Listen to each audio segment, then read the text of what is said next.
क्या आप कभी सोच सकते हैं कि एक साधारण सा पार्सल किसी के जीवन को तबाह कर सकता है? एक ऐसा पार्सल जिसने एक परिवार की जिंदगी पूरी तरह से तबाह कर दी। साल 2018 का दिन था। उड़ीसा के बोलांगीर जिले के पाटनगढ़ इलाके में साहू परिवार के घर में नई शादी की खुशियां अभी भी हवाओं में घुली हुई थीं। यह परिवार एक प्रतिष्ठित और शिक्षित परिवार था। घर के मुखिया रविंद्र कुमार साहू जवाहरलाल नेहरू कॉलेज के प्रोफेसर थे और उनकी पत्नी संयुक्ता साहू ज्योति विकास कॉलेज की प्रिंसिपल थीं। उनका बेटा सौम्या शेखर बेंगलुरु में सॉफ्टवेयर इंजीनियर था, जबकि बेटी विदेश में पढ़ाई कर रही थी। हाल ही में बेटे सौम्या की शादी रीमा से हुई थी। शादी के 5 दिन बाद 23 फरवरी की दोपहर थी। रविंद्र साहू अपनी बेटी को एयरपोर्ट छोड़ने दिल्ली गए थे और संयुक्ता साहू अपने कॉलेज की ड्यूटी पर थी। घर में केवल सौम्या, उनकी नई नवेली पत्नी रीमा और उनकी 85 वर्षीय दादी जेमा मणि साहू मौजूद थीं। दोपहर करीब 12:45 का वक्त होगा। सौम्या और रीमा रसोई में खाना बनाने की योजना बना रहे थे। बातों बातों में ग्रिल बैंगन और दाल का झोल बनाने की चर्चा चल रही थी। तभी अचानक दरवाजे पर दस्तक हुई। सौम्या ने जाकर देखा तो गेट पर एक डिलीवरी बॉय खड़ा था। उसके हाथ में एक पार्सल था जिस पर सौम्या का नाम लिखा था। पार्सल पर एक घिसा पिटा स्टिकर चिपका हुआ था और लिखा था कि इसे रायपुर से भेजा गया है। सौम्या ने थोड़ा हैरानी से पार्सल लिया। वह बोला, रायपुर से? मुझे तो वहां कोई जानता भी नहीं। पीछे से उनकी दादी भी आ गई। रीमा ने हंसते हुए कहा, शायद शादी का गिफ्ट होगा। सौम्या ने भी सहमति जताई और पार्सल खोलने लगे। पार्सल को हरे कागज से लपेटा गया था और उसमें सफेद धागा बाहर निकला हुआ था। जैसे ही सौम्या ने धागा खींचा, अचानक एक जोरदार धमाका हुआ। पूरा घर जैसे हिल उठा। रसोई का तो नजारा पल भर में खून और मलबे से भर गया। धमाका इतना जबरदस्त था कि तीनों लोग, सौम्या, उनकी दादी जेमा मणि साहू और पत्नी रीमा, जमीन पर दूर तक जा गिरे। छत का प्लास्टर चटक गया, खिड़कियां टूटकर बिखर गईं और पूरे घर में खून और मलबे का भयानक दृश्य बन गया। आग की लपटों में घिरी दादी तड़पती रही, जबकि सौम्या ने आखिरी बार दर्द भरी आवाज में कहा, मुझे बचाओ, मैं मर रहा हूं। ये उनके आखिरी शब्द थे जो रीमा ने सुने। रीमा, जिनका चेहरा और बाहें आग से झुलस गई थीं, अपने फेफड़ों में भरते धुएं के बावजूद जिंदा रहने की जद्दोजहद में जुटी रही। उनकी आंखों में मलबा भर चुका था, लेकिन फिर भी वह बेडरूम तक रेंगते हुए पहुंची। वहां उन्होंने अपनी सास संयुक्ता को कॉल करने की कोशिश की, लेकिन वह बेहोश हो गईं। इस बीच पड़ोसी धमाके की आवाज सुनकर भागते हुए आए। उन्हें लगा कि गैस सिलेंडर फटा है, लेकिन घर के अंदर का खौफनाक मंजर देखकर उनके होश उड़ गए। किसी ने जल्दी से एम्बुलेंस को बुलाया और तीनों घायलों को अस्पताल ले जाया गया। लेकिन रास्ते में ही सौम्या और उनकी दादी ने दम तोड़ दिया। उनके शरीर 90% जल चुके थे। रीमा, जो 40% झुलसी थीं, को बर्न वार्ड में भर्ती किया गया।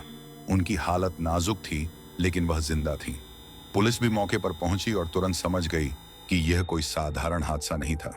जब बम स्क्वाड की टीम ने रसोई में कदम रखा तो उन्हें बारूद की गंध महसूस हुई।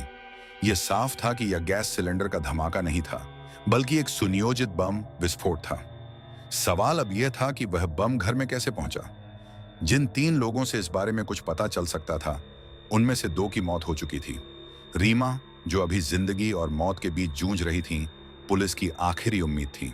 पुलिस उनके ठीक होने का इंतजार कर रही थी ताकि इस भयावह साजिश की परतें खोली जा सकें। 3 मार्च 2018 को रीमा की हालत थोड़ी संभलने के बाद पुलिस ने उससे पूछताछ शुरू की। दर्द और झुलसे हुए शरीर के साथ रीमा ने बताया कि 23 फरवरी को दोपहर में उनके घर पर एक पार्सल आया था। Parcel sky king courier service से आया था। यह जानकारी मिलते ही पुलिस तुरंत स्काई किंग के ऑफिस पहुंची। कोरियर की तहकीकात में सामने आया कि पार्सल रायपुर से एसके सिन्हा नाम के व्यक्ति ने भेजा था, लेकिन जब नाम और पता खंगाले गए तो सब कुछ फर्जी निकला। मीडिया को जानकारी देते वक्त गलती से पुलिस ने एसके सिन्हा का नाम आर के शर्मा बताया। जैसे ही आर के शर्मा का नाम सार्वजनिक हुआ, यह खबर आग की तरह पूरे उड़ीसा में फैल गई। इस बीच पुलिस ने कोरियर ऑफिस के सीसीटीवी फुटेज खंगालने की कोशिश की, लेकिन वहां कोई कैमरा नहीं था। आगे बढ़ते हुए पुलिस ने शेखर के दोस्तों और परिवार से पूछताछ की।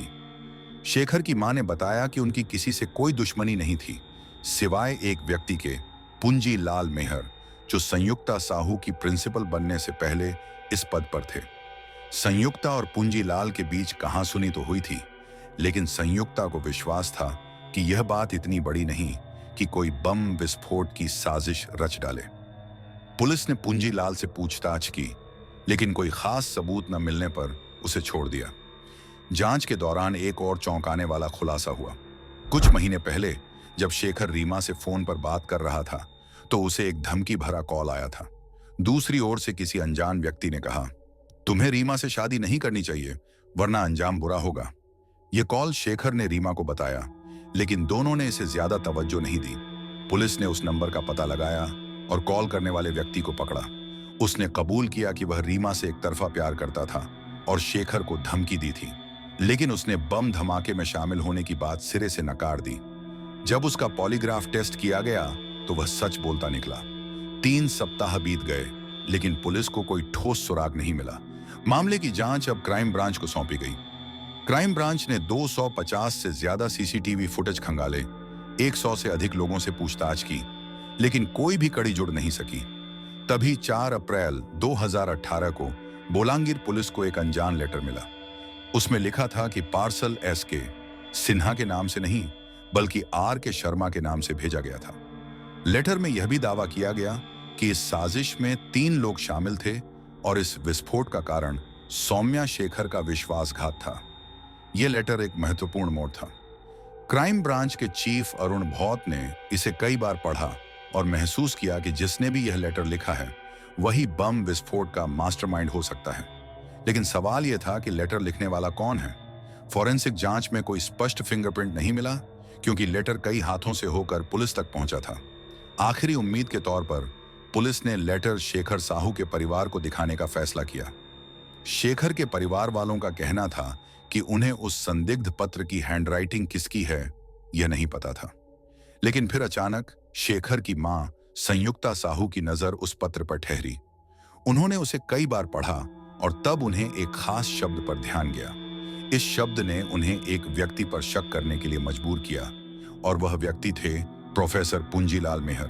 पहले पुलिस ने उसके खिलाफ कोई ठोस सबूत न मिलने के कारण उसे रिहा कर दिया था, लेकिन अब शेखर की मां का ध्यान उस शब्द पर गया जो पत्र में लिखा था, अंडरटेकिंग द प्रोजेक्ट। संयुक्ता साहू को याद आया कि वे अक्सर प्रोफेसर पुंजीलाल मेहर को कॉलेज में कंप्लीट द प्रोजेक्ट बोलते हुए सुन चुकी थी, लेकिन पत्र में जिस शब्द का इस्तेमाल किया गया था वह थोड़ी सी भिन्नता रखता था।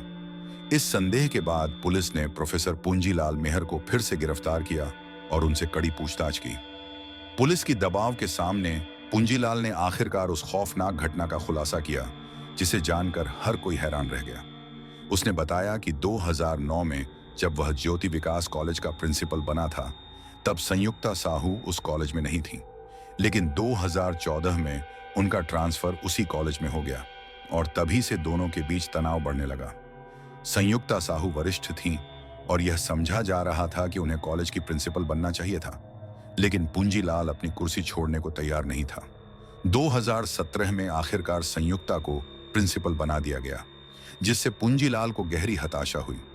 यह घृणा और बदला लेने की भावना धीरे धीरे उसके मन में पनपने लगी। वह प्रिंसिपल की कुर्सी के लिए इस हद तक पागल हो गया था कि उसने पूरे परिवार को खत्म करने की योजना बनाई। उसने पार्सल बम बनाने की साजिश रची और इसे भेजने के लिए एक सही अवसर का इंतजार किया। पुंजीलाल ने स्वीकार किया कि उसने खुद पार्सल बम तैयार किया था। बम बनाने की विधि उसने कई फिल्मों और वीडियोज से सीखी थी और इसके लिए उसने कॉलेज की लैब से रसायन चुराए थे। बाद में बाजार से विस्फोटक सामग्री खरीदी और पार्सल बम तैयार किया। वह धीरे धीरे योजना के अनुसार कदम बढ़ा रहा था। जब उसे शेखर की शादी का निमंत्रण मिला तो यह उसका वह मौका था जिसका वह महीनों से इंतजार कर रहा था। उसने शादी के गिफ्ट के रूप में बम भेजने का फैसला किया।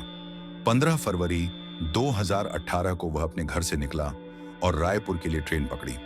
अपने फोन की लोकेशन ट्रैक न हो, इस डर से वह इसे घर पर छोड़ आया। रेलवे स्टेशन पर उसने गमछे से अपना चेहरा ढक लिया और एक ऑटो रिक्शा लिया। ऑटो ड्राइवर को पार्सल का एड्रेस देकर उसने उसे भेजने के लिए कहा, लेकिन कोरियर ऑफिस में पूछे गए सवालों से नाराज होकर वह पार्सल लेकर वहां से निकल आया।